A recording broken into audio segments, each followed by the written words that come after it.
In this video, we'll take a look at a few of the artist examples that fit into the Week 13 assignment and tie in some of the design vocabulary terms that you'll need to know for this week. Our first example comes from the composer John Cage. So this is the performance of a score that he composed called Imaginary Landscape Number 4 for 12 radios.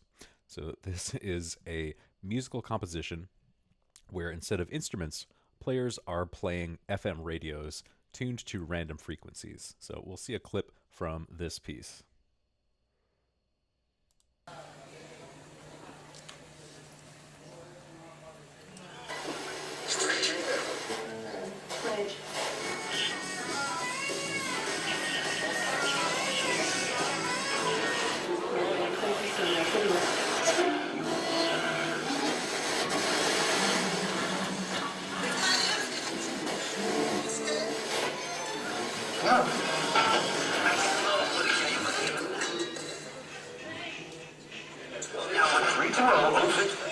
Better sex is just as 60% off all girls. Okay, so you kind of get the idea. Very cacophonous, kind of haphazard in terms of what you're hearing, but a really good example of sonic variety. And that's this idea of collections of sounds that contrast with each other in any basic quality. So we heard here music along with speech, commercial sound in the form of advertising along with expressive sound in the form of music. So you can think of sonic variety along many different axes, and this is possibly one of the most extreme examples in terms of the variety.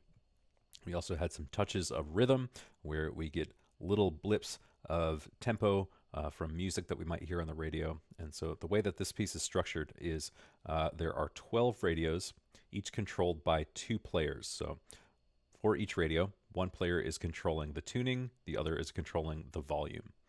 So really interesting kind of performative artwork / musical work. This next example, a little bit more straightforward, from Sarah Geiss. And this is more towards the end of sort of an expressive documentary based on an Oklahoma church that erected a statue of Saint Toribio, who is the patron saint of immigrants. And that was following the passage of a really strict anti-immigration bill in Oklahoma in 2007. So let's hear a clip from this.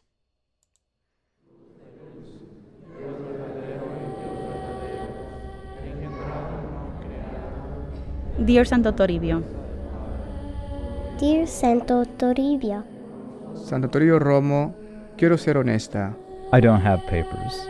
que escuches mi oración, I pray that I don't get pulled that over. you let our family stay together. I pray that I don't get pulled over. that we get a judge with a good heart. They were scared to work. They were scared to drive. They were scared to go to a grocery store. Families, they tell the kids, if I'm not here by 6 p.m., this is what you do, because most likely I will not be back. There was panic in the air.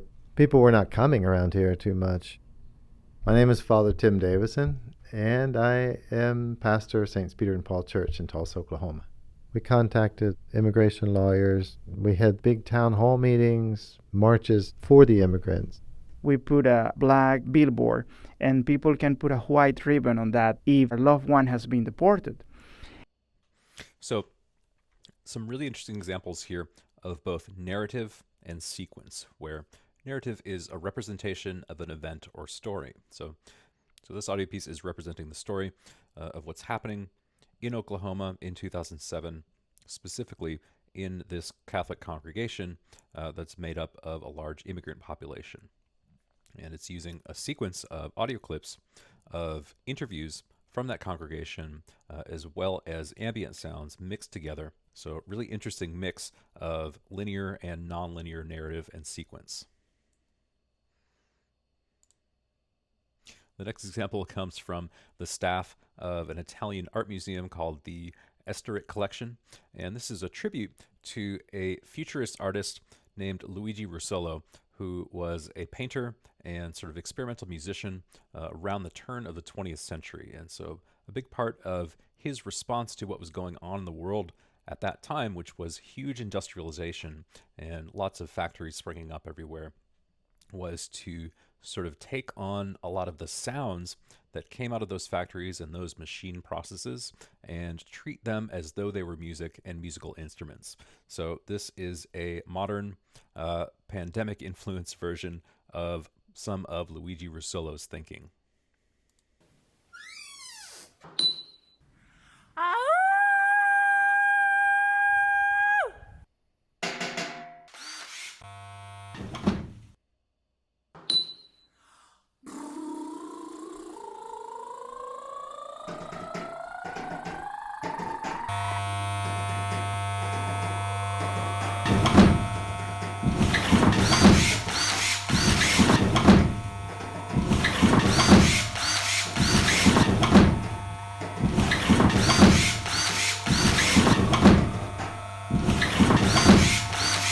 So you can see here, again, sonic variety.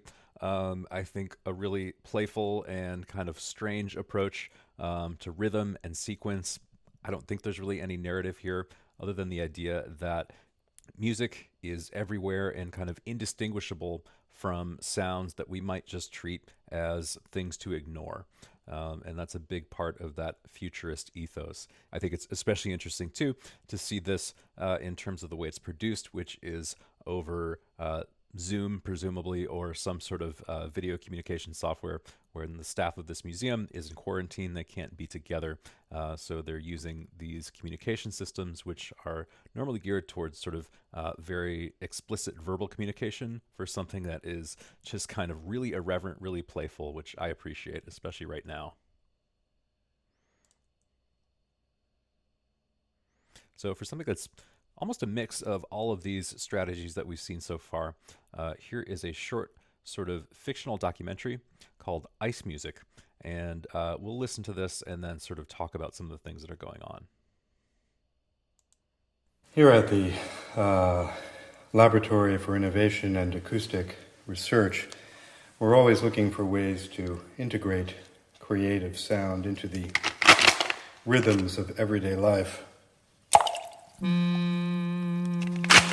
So, for example, this summer, we have been developing a technique which permits us to freeze individual sounds, in this case, sounds from brass instruments, into ice cubes, transforming that familiar icon of the American kitchen, the ice tray, into a recording device.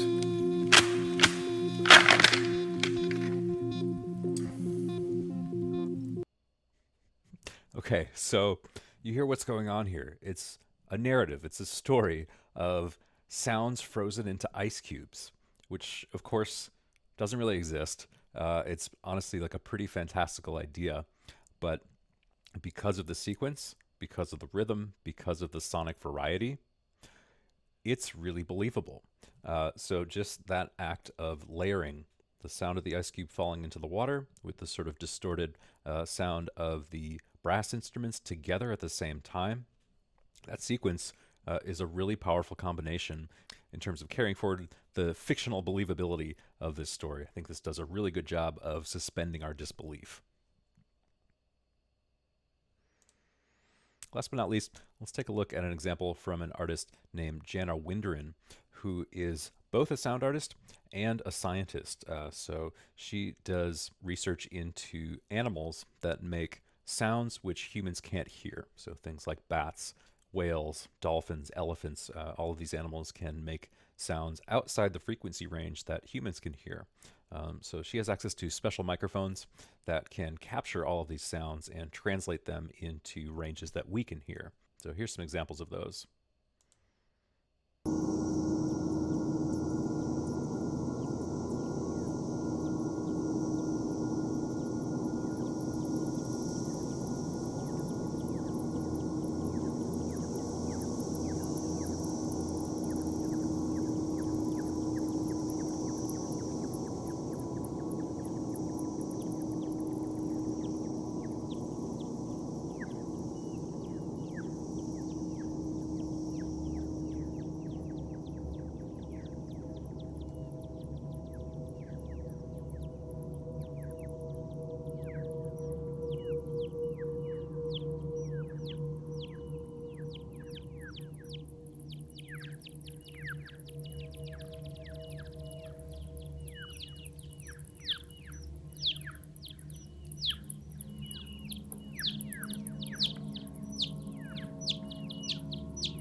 So again, I think some great examples of all four of these design vocabulary terms that we're talking about here. The narrative is this idea that we're somehow exploring these worlds or these ways of communicating that we normally wouldn't have access to. The rhythm of the sort of very short, pulsing, high-frequency sounds set against the sort of flowing, almost ever-present, feels a little bit soothing but a little bit surprising at the same time. So that's a great example of sonic variety. So those are just a handful of examples that you can check out on this week's reading and content page on Canvas. And I hope these give you some great inspiration for your work this week.